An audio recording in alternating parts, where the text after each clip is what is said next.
अस्सलामुअलैकुम नाजरीन, मैं हूं उस्मान खान और आप देख रहे हैं द वॉइस ऑफ एशिया। उम्मीद करता हूं कि आप सभी खैरियत से होंगे और जहां भी होंगे खुश व खुरम होंगे। नाजरीन, आपने वो गाना तो सुना ही होगा, दिल के अरमा आंसुओं में बह गए, हम वफा करके भी तन्हा रह गए।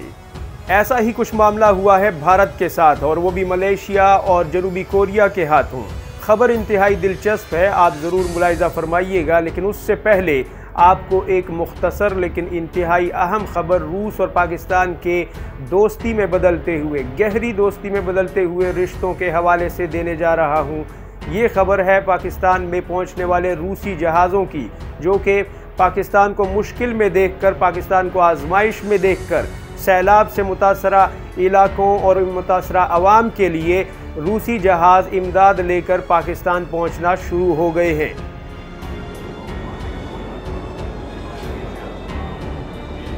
रूसी जहाज़ चावल, खुर्दनी तेल, दूध, खेमे और दीगर अशिया लेकर पाकिस्तान पहुंचा है। इस मौके पर रूसी कौंसल जनरल और वजारत खारजा और NDMA के अफसरान भी एयरपोर्ट पर मौजूद थे और ये सारी इमदाद उनके हवाले की गई। रूस अगरचे खुद इस वक्त जंग से लड़ रहा है और बहरान की कैफियत से गुजर रहा है, लेकिन रूसी अवाम और हुकूमत इसके बावजूद भी पाकिस्तान के साथ ताल्लुकात को कितनी अहमियत दे रही है। रूसी जहाज़ों के शुरू होने वाले इस सिलसिले से आप इसका अंदाज़ा लगा सकते हैं कि रूसी कौम पाकिस्तान के साथ मुस्तकबिल में बेहतरीन दोस्ती और गहरी वाबस्तगी की ख्वाहिशमंद है। ताहम पाकिस्तानी कौम रूस की शुक्रगुजार है और रूसी कौम के पाकिस्तान के लिए जज्बात को कदर की निगाह से देखती है।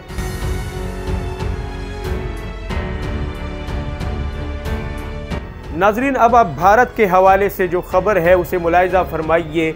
ये जो काम भारत के साथ हुआ है ये मलेशिया ने किया है और इसका असल सेहरा जनूबी कोरिया को जाता है। जनूबी कोरिया जो कि शुमाली कोरिया का दुश्मन है, उसका मुखालिफ है, और शुमाली कोरिया चीन का इत्तेहादी है, जनूबी कोरिया अमेरिका का इत्तेहादी है। लिहाजा भारत जनूबी कोरिया को अपना दोस्त मानता था, इत्तेहादी मानता था, लेकिन यहाँ जनूबी कोरिया ने जो काम भारत के साथ किया है और उसके अरमानों पर पानी फेर दिया है, उसके हवाले से आप बड़ी दिलचस्प खबर मुलाहिजा फरमाइए। लेकिन उससे पहले थोड़ा सा पस मंज़र में आपको ले जाना चाहूँगा ताकि आप इस खबर की असल हकीकत को जान सकें। नाजरीन, पाकिस्तानी तैयारे JF-17 न सिर्फ पाकिस्तान का खुद के लिए किया हुआ एक ज़बरदस्त कारनामा है, बल्कि दुनिया के बेशतर ममालिक पाकिस्तान की इस किलिंग मशीन के शहर में मुब्तला होते जा रहे हैं। यही वजह है कि पाकिस्तान का बनाया हुआ JF-17 थंडर फाइटर जेट इस वक्त म्यांमार और अल्जीरिया की फ़िज़ाओं में फ़ख्र पाकिस्तान बनकर गरज रहा है,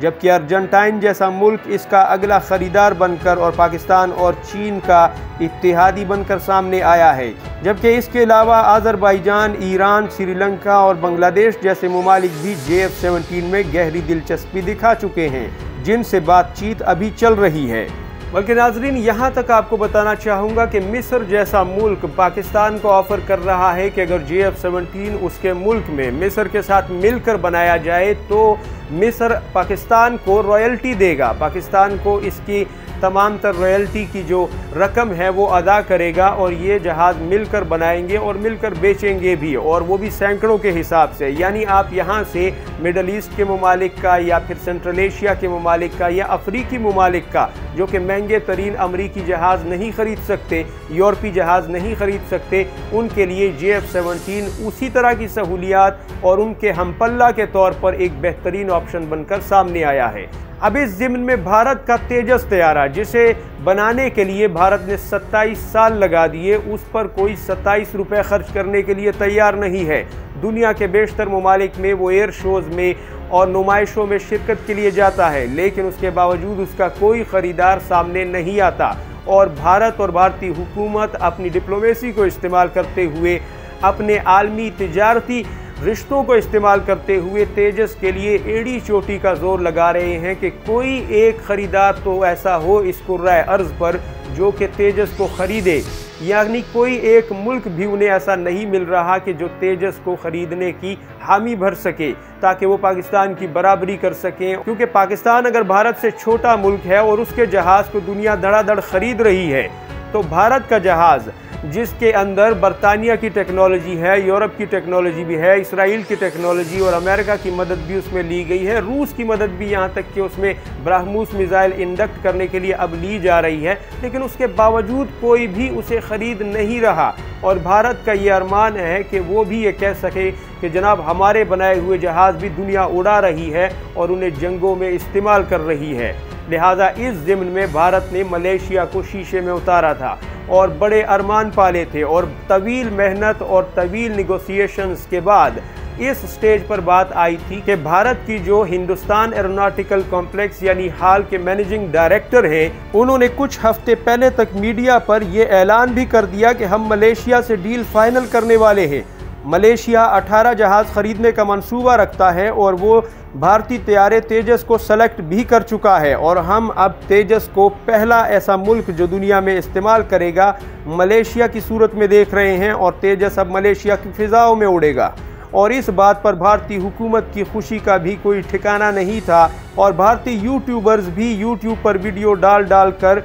एक सैलाब ले आए थे कि जनाब हमारा तैयारा अब मलेशिया में उड़ेगा, और भारतीय तैयारे को अब दुनिया ख़रीद रही है और इसकी बहुत बड़ी वैल्यू बन गई है, और ये बहुत बड़ा कारनामा है जो कि भारत ने कर दिखाया है। लेकिन इस सारी असना में जनूबी कोरिया ने मौका देखकर चौका मार दिया और अपना तैयारा F-50 ऑफर कर दिया मलेशिया को, जो कि जनूबी कोरिया की काई कंपनी का बनाया हुआ है, और इस तैयारे को मलेशिया सेलेक्ट भी कर चुका है, और भारतीय तेजस तैयारे को खेल से बाहर कर दिया गया है। और मलेशिया ने भारत को जवाब दे दिया है कि जनाब आपका तैयारा हमें सूट नहीं करता। लिहाजा अब सिंगापुर में मलेशियन हुक्काम और जनूबी कोरिया की काई इदारे के हुक्काम ने डील को फाइनल भी कर लिया है।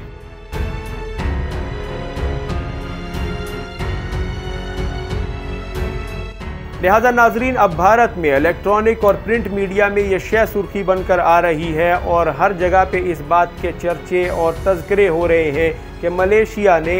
भारत का दिल तोड़ दिया, मलेशिया ने भारत के अरमानों पर पानी फेर दिया। यानी बड़ी मुश्किल से 27 साल बाद कोई एक ख़रीदार ऐसा मिला था जिससे ये लग रहा था कि वो भारतीय तैयारे तेजस को मुँह लगाने की पोजीशन में है, लेकिन वो अरमान भी डूब गए और वो ख्वाहिश भी पूरी ना हो सकी। यानी अब भी पाकिस्तान के मुकाबले में भारत इस काबिल नहीं हुआ कि वो ये कह सके कि उसके जहाज़ दुनिया में उड़ रहे हैं या दुनिया उसके हथियारों पर एतमाद कर रही है। हालांकि इसमें बहुत सारी टेक्नोलॉजी, जैसा कि मैं बता चुका हूं, कि दूसरे मुल्कों की है। लेकिन अब जो सूरत हाल नज़र आ रही है, जो मामलात और जो ग्राउंड रियलिटीज़ नज़र आ रही हैं, शायद मेरी बात किसी को बुरी लगे, लेकिन भारत को अब ये तैयारे मुफ्त में ही बांटने होंगे, और शायद भूटान या श्रीलंका या इस तरह के दूसरे जो छोटे अफ्रीकी मुल्क हैं उनको दान करने होंगे, क्योंकि इनका कोई ख़रीदार नहीं है और ना ही कोई इस पर पैसा खर्च करना चाहता है।